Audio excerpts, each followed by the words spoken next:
আসসালামু আলাইকুম সবাইকে। আশা করি সবাই ভালো আছেন। সবাইকে স্বাগত জানাচ্ছি আজকের ভিডিওতে। আজকের ভিডিওতে আমরা টেকনিক্যাল এসইও নিয়ে আলোচনা করব এবং টেকনিক্যাল এসইওর ক্ষেত্রে যে টুলসগুলো বা যে বিষয়গুলো নিয়ে আমাদের কাজ করতে হয় সেটাই আমরা দেখব। তো টেকনিক্যাল এসইওতে আমাদের যে বিষয়গুলো নিয়ে কাজ করতে হয় বা যে টুলসগুলো নিয়ে কাজ করতে হয় সেগুলোর মধ্যে প্রথমে আছে গুগল সার্চ কনসোল, এরপরে গুগল অ্যানালিটিক্স, এরপরে সাইট ম্যাপ, এরপরে রোবটস টিএক্সটি। তো আজকে আমরা একেবারে প্রথম থেকে গুগল সার্চ কনসোল দিয়ে শুরু করব, অর্থাৎ আমাদের ওয়েবসাইটের সাথে আমরা সার্চ কনসোলকে অ্যাড করব। তো সার্চ কনসোলকে আসলে আমরা কিভাবে অ্যাড করব আমাদের ওয়েবসাইটের সাথে, আর সার্চ কনসোল আসলে কী জিনিস সেটা আমরা একটু জানি। যে গুগল সার্চ কনসোল হচ্ছে যে একটা সার্ভিস, যেটাকে আমরা যদি এইভাবে বলি যে service by Google which allows webmaster to check indexing status, search query, scrolling errors and optimise visibility of their websites. তার মানে আমরা আমাদের ওয়েবসাইটের পারফরমেন্স বাড়ানোর জন্য বা ভিজিবিলিটি বাড়ানোর জন্য সার্চ কনসোলকে ব্যবহার করি। আর সার্চ কনসোলের সহজ ব্যাখ্যাটা হচ্ছে যে গুগলের কাছে আমাদের ওয়েবসাইটকে আমরা পরিচিত করিয়ে দেই, বা গুগলের কাছে আমাদের ওয়েবসাইটের যে লিঙ্কগুলো আছে সেগুলো আমরা গুগল যাতে সহজে ক্রল করতে পারে সেটার জন্য গুগলকে হচ্ছে আমরা পথ দেখিয়ে দিই। এখন এই সার্চ কনসোলের মাধ্যমে আমরা যেটা করতে পারি, আমরা সার্চ ট্রাফিক, তারপরে পারফরমেন্স, এগুলো অ্যানালাইজ করতে পারি। কোনো ইস্যু বা কোনো সমস্যা হলে সেগুলো ফিক্স করতে পারি। তারপর আমাদের ওয়েবসাইট যাতে গুগলে সহজেই র্যাঙ্ক করে, সেটার ভিজিবিলিটি যেন বাড়ে, সেটাও আমরা ট্র্যাক করতে পারি। তো এই জন্য আমাদের যে ওয়েবসাইট আছে সেই ওয়েবসাইটটাকে হচ্ছে সার্চ কনসোলে সাবমিট করতে হয়। তো সার্চ কনসোলে সাবমিট করার জন্য আমরা কি করব, আমরা ওয়ার্ডপ্রেসে আমরা একটা প্লাগইন ব্যবহার করব। সেই প্লাগইনটা হচ্ছে অল ইন ওয়ান এসইও। এই প্লাগইন দিয়ে আমরা আমাদের ওয়েবসাইটের সাথে হচ্ছে আমাদের যে সার্চ কনসোল সেটাকে অ্যাড করব। তো সেটা করার জন্য আমাদের হচ্ছে যেতে হবে আমাদের ওয়েবসাইটে এসে আমরা আমাদের প্লাগইনে যাব। এখান থেকে প্লাগইনে গিয়ে আমরা অ্যাড নিউ প্লাগইনে যাব। অ্যাড নিউ প্লাগইনে গিয়ে আমরা জাস্ট হচ্ছে প্লাগইনটাকে অ্যাড করে ফেলবো। আচ্ছা, এখানে হচ্ছে যে অল ইন ওয়ান এসইও লিখে সার্চ করব। সার্চ করার পরে প্লাগইনটা চলে আসবে। এই যে অলরেডি আমাদের হচ্ছে আছে, অ্যাড করা আছে। তো আপনাদের এটা হচ্ছে ইনস্টল করে অ্যাক্টিভ করে নিতে হবে, মানে ইনস্টল করে ওটাকে অ্যাক্টিভেট করে ফেলতে হবে। অ্যাক্টিভেট করা হয়ে গেলেও একই সাথে আরেকটা কাজ করতে হবে, সেটা হচ্ছে গুগল সার্চ কনসোল লিখে সার্চ করবেন। সার্চ করলে এখানে গুগল সার্চ কনসোল টুলস চলে আসবে। এই যে এখানে হচ্ছে আমাদের গুগল সার্চ কনসোল। এখান থেকে আমরা এই যে এটাতে যাব, গুগল সার্চ কনসোল। এই যে এখান থেকে স্টার্ট নাওতে যাব। স্টার্ট নাওতে যাওয়ার পরে এইখানে ইউআরএল প্রিফিক্সে আমাদের ওয়েবসাইটের অ্যাড্রেসটা, মানে ইউআরএলটা আমাদের দিতে হবে। তো আমরা এটাকে একটু ওপেন করি।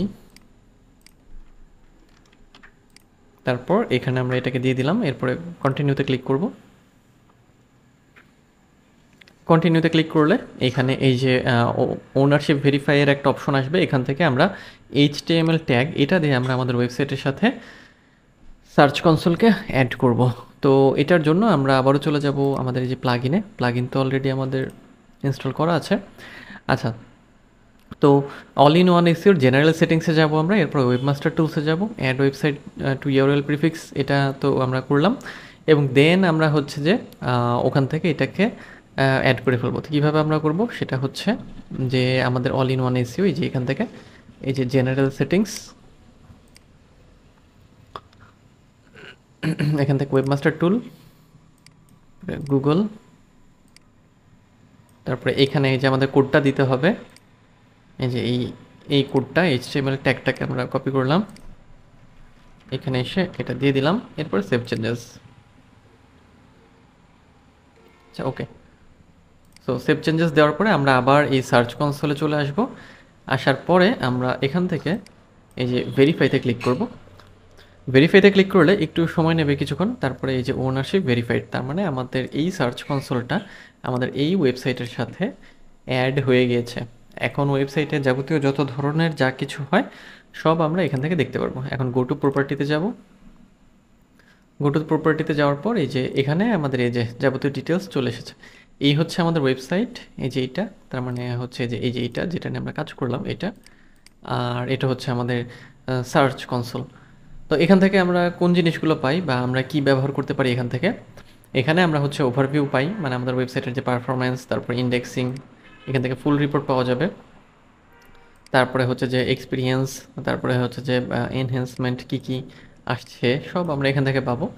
আর পারফরমেন্স চেক করতে পারবেন, যে এই যে পারফরমেন্সে আমরা দেখতে পারি যে ওয়েবসাইটে টোটাল ক্লিক কত এসেছে, তারপরে হচ্ছে যে টোটাল ইমপ্রেশন কত, অ্যাভারেজ সিটিআর, অ্যাভারেজ ডিউরেশন, এটা লাস্ট 3 মান্থ মানে 3 মান্থস আছে, চাইলে এটাকে আপনি কম বেশি করে নিতে পারবেন।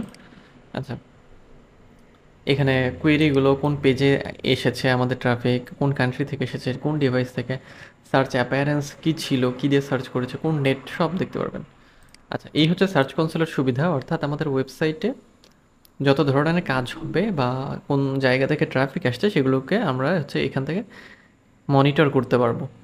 আচ্ছা, এরপর ইউআরএল ইন্সপেকশন করতে পারবেন। এখানে এই যে চাইলে আমাদের ওয়েবসাইটের যে কোনো লিঙ্ককে আমরা হচ্ছে এখানে ক্লিক করে ইন্সপেক্ট করতে পারি, যে এই যে আমাদের এই ইন্সপেকশনের উদ্দেশ্যটা হলো যে এই ইউআরএলটা আসলে আমাদের যে সার্চ ইঞ্জিন ওই গুগলের কাছে আসলে আছে কি না। যদি না থাকে সেক্ষেত্রে আমরা রিকোয়েস্ট পাঠাতে পারি যে গুগলকে, যে এটা যেন সে হচ্ছে ক্রল করে এবং ইন্ডেক্সে নিয়ে যায়। এরপরে এখানে এই যে ইন্ডেক্সিং ইস্যু আছে, এটা তো ওভারভিউ গেল। এরপরে হচ্ছে যে এই যে আছে বেশ কয়েকটা, মানে এখানে যে এইগুলা মেইন একটা overview, performance, URL inspection, indexing, experience, security and manual action. তো ইন্ডেক্সিংয়ের মধ্যে আছে পেজ, সাইট ম্যাপ, রিমুভালসগুলো। আর এক্সপিরিয়েন্সের মধ্যে page experience, core web vitals, HTTPS, এইগুলো। আচ্ছা, তো এখন আপনার ওয়েবসাইটে যত ভিজিটর আসবে, যত ধরনের অ্যাক্টিভিটি হবে ওয়েবসাইটে, তার যাবতীয় সবগুলো আপনি হচ্ছে এই জায়গা থেকে হচ্ছে এখানে দেখতে পারবেন। হ্যাঁ, এখানে সবই আপনি পাবেন এবং দেখবেন যে এইখানে ক্লিক আসা শুরু হয়েছে, ইমপ্রেশন আসা শুরু হয়েছে, এই যাবতীয় বিষয়গুলো তখন দেখতে পারবেন। তো এই হচ্ছে আমাদের যে সার্চ কনসোল অ্যাড করার সিস্টেম। খুবই সহজ, যদি প্লাগইন দিয়ে আমরা ব্যবহার করি বা প্লাগইন দিয়ে যদি আমরা ইনস্টল করি, সেক্ষেত্রে এই সার্চ কনসোল অ্যাড করা খুবই সহজ। শুধু একটা প্লাগইন লাগবে আমাদের, সেটা হচ্ছে যে অল ইন ওয়ান এসইও। এটা দিয়ে আমরা প্লাগইনটাকে হচ্ছে আমাদের ওয়েবসাইটের সাথে অ্যাড করে ফেলতে পারবো। ওকে, আচ্ছা, যেমন এখান থেকে আমরা যদি আমাদের ধরি যে এইটার লিঙ্কটাকে আমি কপি করলাম, এরপরে আমি এখানে এসে এই যে আমরা হচ্ছে যে এখান থেকে যে ইউআরএল ইন্সপেকশনে গেলাম, এখানে এটাকে আমরা পেস্ট করলাম আমাদের যে মানে পেজের যে লিঙ্ক, সেটা দেওয়ার পরে যে বলছে যে URL is not on Google, মানে ইউআরএলটা অলরেডি গুগলে নাই। কারণ কি? কারণ হচ্ছে এটা একেবারেই নতুন ওয়েবসাইট, এখানে কিছুই সেরকম নাই, আমরা এখন এটাতে তেমন কিছু আপলোড করি নাই। তো আমরা কি করতে পারবো, এখান থেকে এই যে রিকোয়েস্ট ইন্ডেক্সিং এটা দিতে পারবো, এবং তাহলে গুগল বুঝবে যে হ্যাঁ অমুক ওয়েব পেজ একটা ইন্ডেক্সিং রিকোয়েস্ট দিয়েছে, তখন সে আমাদের ওয়েবসাইটে আসবে এবং দেখবে যদি ওয়েবসাইটের সব কিছু কন্টেন্ট ঠিকঠাক থাকে, ওয়েব পেজের সব ঠিক থাকে, তখন সে সেটাকে ক্রল করবে, মানে ইন্ডেক্স করবে আর কি। যেমন এখানে দেওয়া আছে যে site maps, no referring site maps detected, site map detect হয়নি, রেফারিং পেজ, লাস্ট ক্রল না, মানে সবই খালি খালি, মানে কিছুই নাই। সো আমরা এই যে রিকোয়েস্ট ইন্ডেক্সিংয়ে যাব, এরপরে টেস্টিং বলবো যে ইউআরএল ক্যান বি ইন্ডেক্সড। আর আচ্ছা, ভিউ লাইভ টেস্ট দেখি আমরা একটু এটাকে। ইউআরএল ইজ নট অ্যাভেলেবেল, আচ্ছা বলছে block by robots dot TXT. আচ্ছা, আমাদের রোবটসটা টিএক্সটি ঠিক করে করতে হবে, দেন আমরা হচ্ছে এটার রিকোয়েস্টটা পাঠাতে পারবো। এই যে বলা আছে যে ক্রল অ্যালাউড, নো, আমরা মানে ওয়েবসাইট তৈরি করার পরে ক্রলটাকে আমরা হচ্ছে যে অ্যালাউ করে দিতে হবে, যে blocked by robots dot TXT disallow দেওয়া আছে। আচ্ছা, সো এটা আমরা ঠিক করে দিব, এরপরে আমরা হচ্ছে এটাকে চেক করতে পারবো আর কি, যে এটা আসলে ঠিকঠাক মতো আমাদের আছে কি না। তো আজকে এই পর্যন্তই, দেখা হবে নেক্সট ভিডিওতে, এবং এরপরে আমরা পরের টপিক নিয়ে আলোচনা করব। তো দেখা হচ্ছে নেক্সট ভিডিওতে।